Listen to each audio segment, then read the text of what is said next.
Kalau hal-hal yang berkaitan dengan dunia kesufian, itu ada satu aspek namanya karomah. Saya sering membaca di medsos di mana-mana itu orang nyinyir pada para sufi, mungkin juga para wali, dianggapnya wah ini tidak masuk akal ini, wah ini khorikul adah ini. Ya, namanya karomah itu ya memang tidak masuk akal. Khorikul adah. Kalau tidak khorikul adah ya biasa saja, berarti peristiwa sehari-hari. Justru aneh-aneh tidak masuk akal karena memang konteksnya karomah. Masa orang kayak gitu diberi karomah oleh Allah, Pak?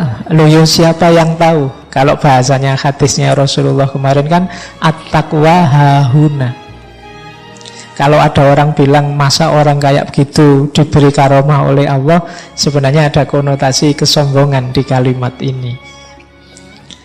Seolah-olah harusnya aku dong yang lebih alim misalnya. Harusnya yang aku senengi dong yang lebih, rasanya kok lebih banyak ilmu agamanya dan lain sebagainya. Cuma memang logiknya tidak begitu. Cara berpikirnya ya mereka yang dekat dengan Allah dan para kekasihnya ini ya yang tahu pasti Allah.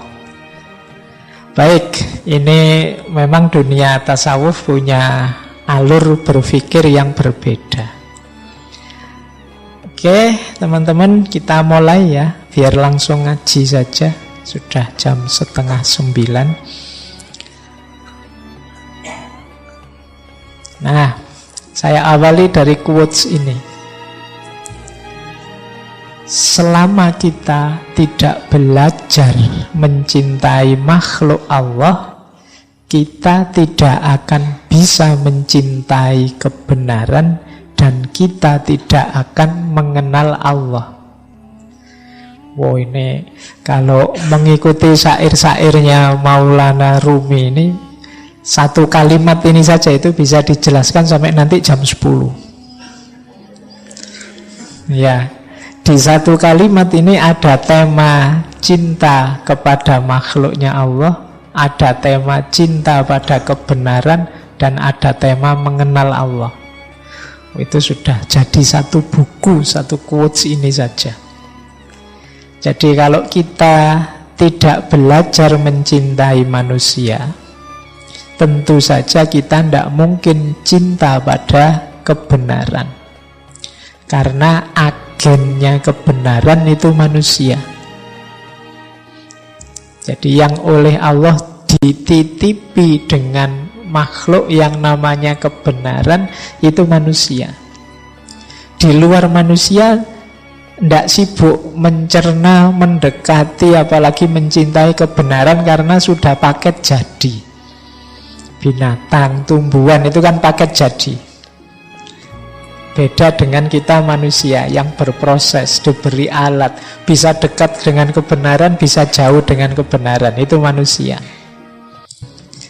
Nah, maka kita tidak mungkin bisa mencintai kebenaran kalau kita tidak belajar mencintai makhluknya Allah. Dan kalau kita tidak mencintai kebenaran, tidak mungkin kita bisa kenal dengan Allah. Jadi kalau ada orang hidupnya kok isinya kebencian-kebencian saja, berarti dia jauh dari kebenaran. Kalau jauh dari kebenaran berarti sulit dari mengenal Allah. Nah, ini kalimatnya Maulana Rumi. Berarti apa?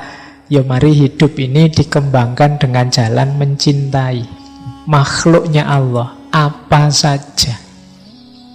Jangankan yang manusia, yang bukan manusia pun ya hendaknya kita cintai dalam konteks mereka juga makhluknya Allah. Kalau kita kan sering dalam hidup ini kadang-kadang ambisi dan kebencian kita lebih besar daripada cinta kita. Pak, kalau ada kejahatan, kalau ada keburukan, kalau ada apalah kemaksiatan dan lain sebagainya, apa harus kita cintai, Pak? Iya. Tapi yang dicintai bukan kok Pak saya cinta kejahatannya. Jadi orang baik, orang buruk kita cintai. Cara kita mengekspresikan cinta tentu saja beda pada orang baik dan pada orang buruk. Kalau pada orang baik kita dukung, kalau pada orang buruk kita tuntun, kita nasihati. Kan begitu. Kita karena peduli pada orang yang kita cintai, kalau dia melakukan keburukan, ya kita dekati, kita nasihati. Jadi dalam hidup ini harusnya tidak ada ruang untuk kebencian. Kalau kita memberi ruang untuk kebencian, kita sebenarnya sedang nabrak kebenaran. Karena betapapun yang terjadi, yang kelihatan, yang ada, itu kan sebenarnya kalau memang benar terjadi berarti ketetapannya Allah. Kalau itu ketetapannya Allah, kita membenci fenomena, kita membenci fakta, kita membenci kenyataan, itu kalau pakai kalimatnya bahasa Indonesia kan berarti sama dengan membenci ketetapannya Allah. Jadi mari kita cintai apa saja, tentu saja dengan cara mencintai yang tidak seragam dan tidak sama. Jangankan untuk yang beda-beda, yang mirip saja kan kita ekspresi cintanya beda. Misalnya punya teman yang satu sudah menikah, yang satu baru SD. Itu kan cara kita mengekspresikan cinta kita pada mereka kan beda. Kalau yang masih SD mungkin dibelikan mainan, mobil remote, itu senangnya luar biasa. Kalau sudah menikah, kalau dibeliin mobil remote kan mereka rasanya sudah tua, sudah punya istri kok dibeliin mobil remote. Nah kalau untuk anak SD cocok.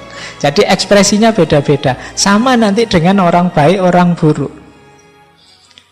Jadi ini yang dimaksud oleh Maulana Rumi. Berarti siapa saja kita jadikan teman, kita cintai. Bahkan tidak hanya manusia, semua makhluknya.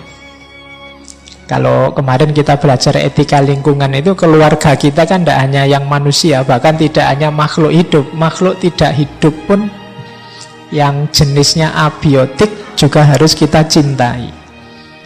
Jadi dasarnya persahabatan, pertemanan kita dengan semua makhluknya Allah itu ya kebenaran dan cinta. Yang kebenaran dan cinta itu muaranya nanti adalah pengenalan kita pada Allah. Jadi persahabatan kita nanti hakikatnya adalah jalan kita untuk lebih dekat mengenal Allah.